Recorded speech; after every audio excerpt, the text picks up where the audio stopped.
Shasho mfathingaro sesibona shashanga zokusolakala ukuthi lana ubaba uthola sizo uyakhuluma ngongizwe ukhuluma kakhulukazi ngophela umthathi awuhale uthi lapha kwazi uvesa nothatha amabutho nje ngefazi into zakho. We all know ukuthi umuntu ofisale hamba lamabutho uba uphakela umthakathi, so we all know ukuthi hali ukhuluma ngayo. But anyway asinanda khuluma ngamagama cause the story lesi sino part 1 no part 2 no part 3 no part 4, so don't miss this.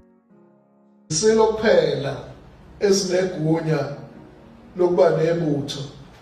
Akekho umuntu ongayibiza ngebutho engagunyaziwe isilo engekho ngaphansi kwenkosi. Alikho ibutho nje lithathe emoyeni.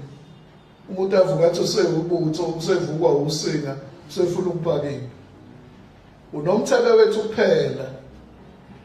Igama elokusilibambile ingonyama yalikhuluma esandlwane ukuthi lapha kwaZulu singabantu bokuthula, singabantu bokubekezelelana, singabantu ukuthi sibamukele abanye abantu.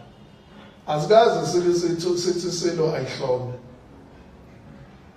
Ngakho-ke abantu besilo abasemahostela abangaluthwa abantu abangosomathuba abazofuna ukuhlomisa ipi yesilo umnikazi wempe engashongo.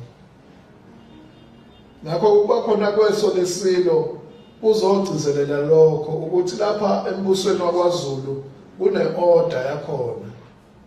Awuvele nje uvuke ekuseni bese uvukwa amadla ingozi bese uthi kukhona into ozoyenza ungajutshiwe ungathunyiwe.